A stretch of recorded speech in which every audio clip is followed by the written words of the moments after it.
What up, Ho Biscuits? It's your girl Skitten, back at it again. And we are here to watch a video about placebo effects. You know, I was thinking about it and I was sitting here and I was like, has the placebo effect like ever worked on me before this, you know, before like this video exposes me for being like gullible or whatever? And I remember there was this one time my mom tried to use the placebo effect and she tried to give me these pills, and she was like, oh, if you take these pills you're not gonna pee in the bed anymore. And I was like, oh, okay, great. Like, this is when I was like little. I was like 5, 4 maybe, something like that. And she was like, yeah, blah blah blah. So then I took the pills and then I still peed in the bed, and then I was like really upset. So then I took like all of the pills. I don't know what the fuck she gave me, and I took all the pills, and then she was very concerned about me for like an entire day because I was like, maybe I just need to take more pills to not pee in the bed. I was a dumb child, I guess. But yeah, that's my experience with the placebo effect. Like, I don't even, like, I literally don't know what it was, but obviously there's no fucking pill to make it so that you don't pee in the bed. Like, come on now, young Jackie. Anyways, tell me about your experiences with the placebo effect down below. And while you're doing that, I'm just gonna go ahead and get started here. Most people don't realize. Pacifiers. My 2-month-old thinks he has my boob in his mouth, but I'm actually sitting 10 feet away checking email. Alhelas Barmas. All healers Barmas. I have spent much of my time working with kids on overnight camps. I have occupied many roles, but because I keep my credentials up to date, I'm always one of the grown-ups who is on first aid duty. While the first rule of first aid is take it seriously, when a kid is limping because their group is due to hike up a mountain tomorrow, Alhelas Barmas works a charm. Other situations it works in. What the fuck is... Okay, is this like a thing that other people know about that like I don't know about because I'm uncultured or so? What the fuck is Alhelas Barmas? I've never heard of that in my life. Crying because they got hit by a ball during games, or are homesick so have a sore tummy. It is aqueous cream with a small amount of eucalyptus essential oil, which has a warming effect and makes it smell medicinal, and it works beautifully 90% of the time. The kid is back up and running around with friends in no time at all. The other 10% probably need a hug. Alhelas Barmas sounds like some sort of cultic chant done during blood sacrifices. Yeah. My little sister thinks she's high off a rocker all the time because she vapes CBD oil. CBD provides no psychological high. However, it does indeed mellow you out and can alleviate body pain. I have stage 5, end stage, chronic kidney disease and Crohn's disease, and I take CBD oil almost every day for my chronic pain caused by both my afflictions. Before CBD oil I just basically lived in pain every day. Stuff works wonders. I'm so glad to hear I'm a that. medical marijuana card holder though, so I know the CBD oil I get is legitimate. As for the stuff you get to vape with, who knows? Lol. She seriously injured her leg last year and has had chronic pains since. Maybe the high she gets is simple pain relief? Ooh. If it keeps her happy, I'm keeping my mouth shut. Right, okay. People who swear they feel better and more focused after eating like one head of broccoli. Yeah. Vegetables are good for you, but let's not get carried away. Or maybe like young Skitten, okay? Maybe like young Skitten, you eat an entire bag of carrots and then tell your mom, I don't think I'll be needing my glasses anymore because carrots are good for your eyeballs.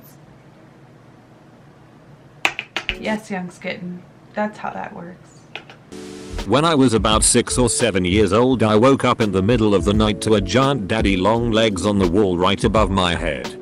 I ran out of the room absolutely terrified and told my mom I would never sleep in there again because the spiders were going to crawl all over me as soon as I fell asleep.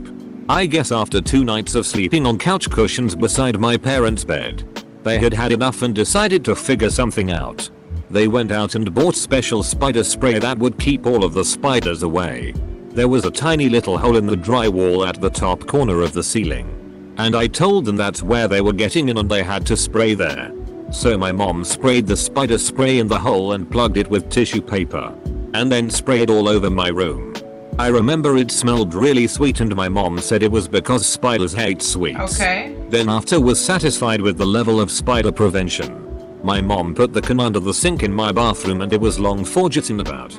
Fast forward 12 years later, I've moved out and my parents are redoing that bathroom. They asked me to come over and grab any stuff I still wanted. I'm rummaging through and I pull out an air freshener can with little holographic Halloween spider stickers all over it. My mom starts laughing and tells me that that was my special spider spray.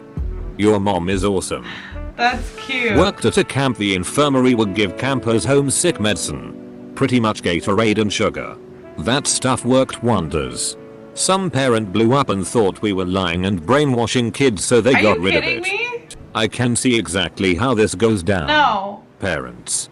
I can't believe you would give my child medicine without my permission. Camp. It's sugar water. Parents.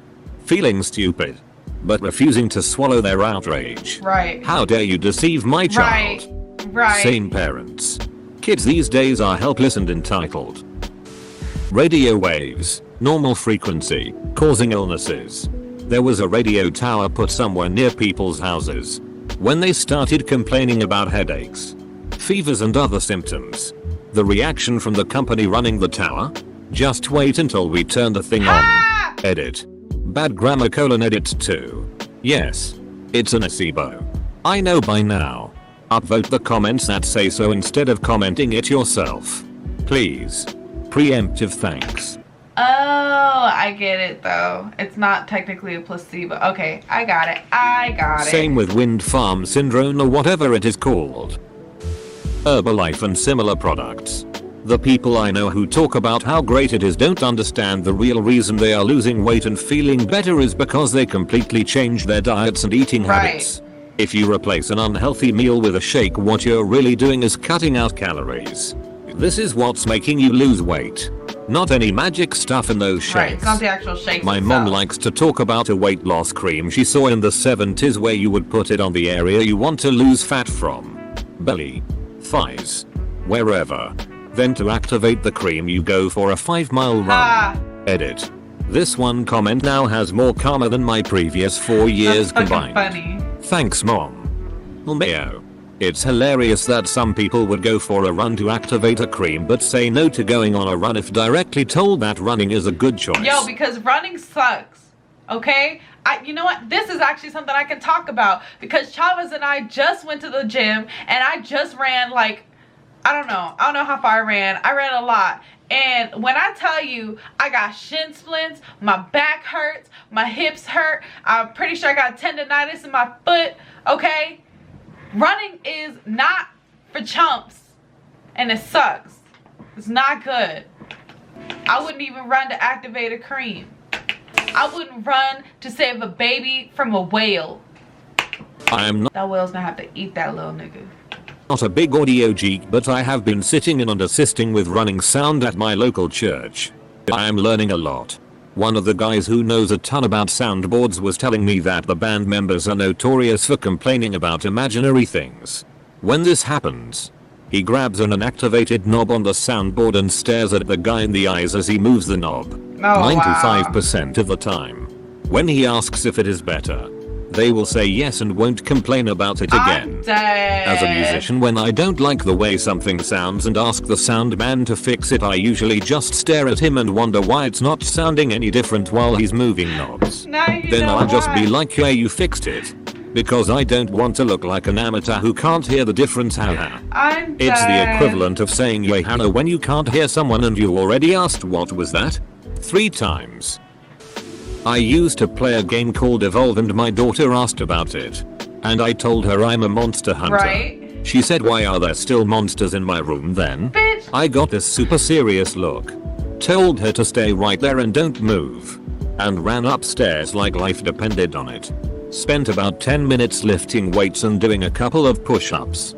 Came back down and said as serious as I could, there's no monsters in your room now, and she hugged me really big and didn't worry about it for a long time after that. Good dad.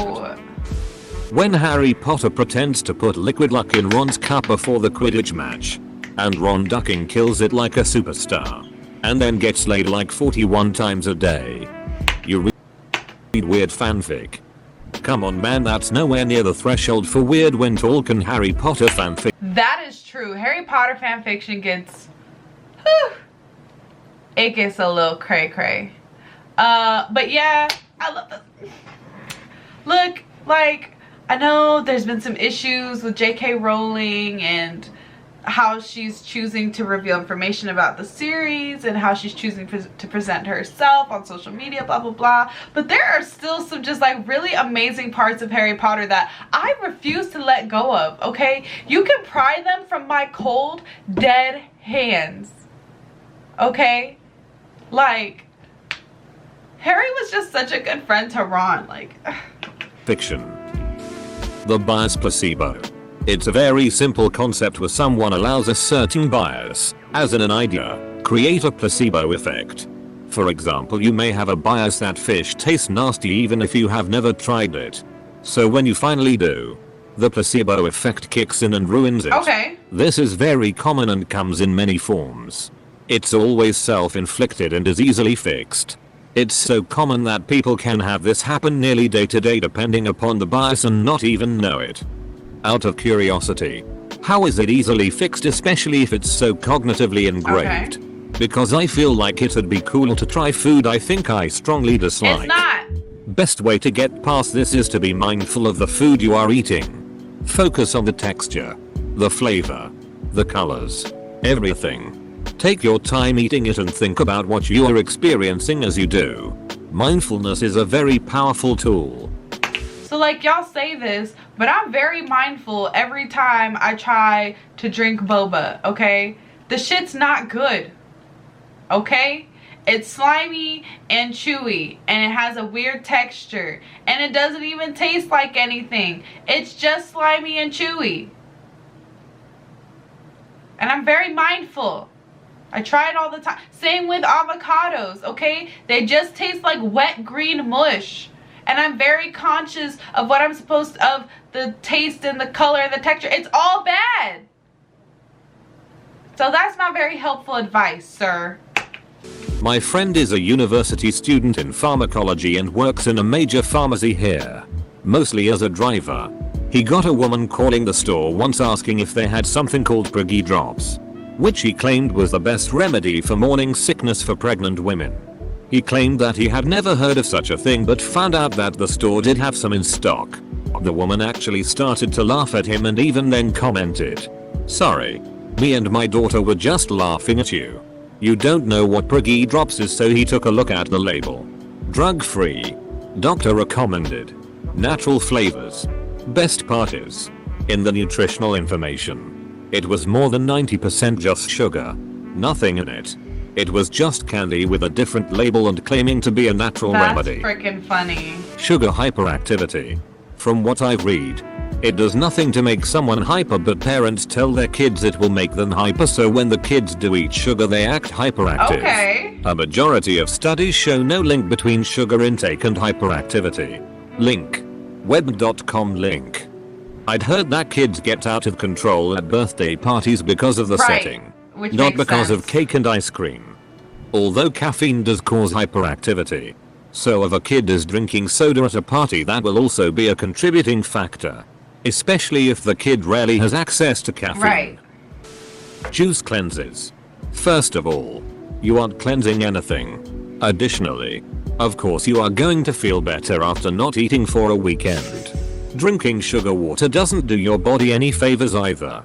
But it's been 3 days since your body has gotten much needed calories. Eating anything is going to make you feel amazing after that nonsense. Any sort of cleanse. You do not need to detoxify your body. Your kidneys and liver do a great job of that. If you really had so many toxins in your body, you would be deathly ill and in need of hospitalization. You do not have 2-10 pounds of toxic sludge chilling in your intestines making you sick. You probably do have a few pounds of food at various stages of digestion. But this is normal and healthy. Digestion is a process that takes time. So if your undigested food moves right along and didn't spend any time sitting in your digestive tract, your body wouldn't have the chance to extract the energy and nutrients locked in that food. Constantly shitting your brains out, like a cleanse makes you do, is not healthy. If you're having regular bowel movements, your digestive system is working fine. If you really do have pounds and pounds of toxic sludge stuck in your intestines, then you should see a doctor ASAP because you likely have a bowel obstruction. Okay. Man, I once had pounds of toxic sludge in me. Didn't poop for a week. Finally got frustrated and bought a bottle of magnesium citrate. Chugged the whole thing down and started the waiting game. It gave me some serious bubble gut. It really made my insides go from stagnant to a gentle simmer to a full-on boil in maybe half an hour. And it just didn't stop for hours. I knew relief was only a matter of time away. But you see, I'm not very smart. The bottle said allow 12 hours. I took it 7 AM on a Sunday. Figured I could inconsequentially spend my day on the toilet. 1 PM rolled around. And though I could feel something cooking, I didn't feel anything priming. 7 PM rolled around. Still lots of bubbling but no progress. Midnight rolled around and I finally just said duck it, I'll probably end up shitting my entire bed in my sleep. But I have to work in the morning. Alarm goes off at 6 AM. I felt, and more horrifyingly, looked pregnant. Still no poop. That's when I knew something was wrong. But I had a busy day of work ahead of me and I figured I'll get it checked at lunch. Made it to lunch work at 7. Opened up my laptop. Closed my laptop. It arrived. And it was not willing to wait. I duck waddled to the bathroom. Saw someone was in one of the stalls. Apologized to him. And let loose the first of what would be many installments of pneumatically propelled toxic sludge. Got cleaned up. Walked past my boss's desk. Informed him I'd be working from home. And left without grabbing my laptop. The kiss you give a... I'm so sorry, guy. But what did you expect after you drank a whole bottle of laxative? What did you think was going to happen? I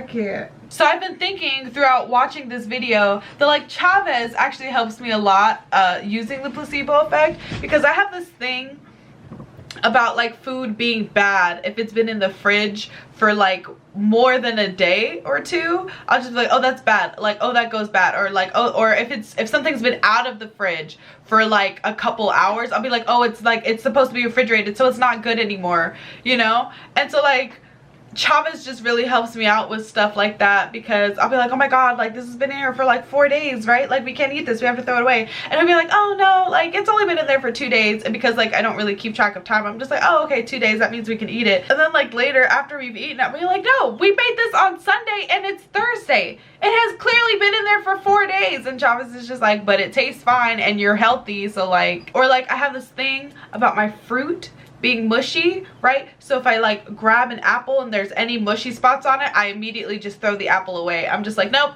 this is a mushy apple. It's like, even if it's just one spot on the apple, I'm just like, no, it's bad, it's rotten, it's gonna make me sick. And so Chavez will like, when he gives me apples to eat and stuff, he'll just like cut out the parts that he knows I won't eat, and he'll just give me the apple like there's nothing wrong with it. And like I never knew.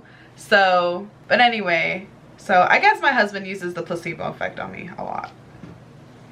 But anywhoozin, like I said before, leave your experiences with the placebo effect in the comments down below. And other than that, peace out, Ho Biscuits. It's Skittin' Lit.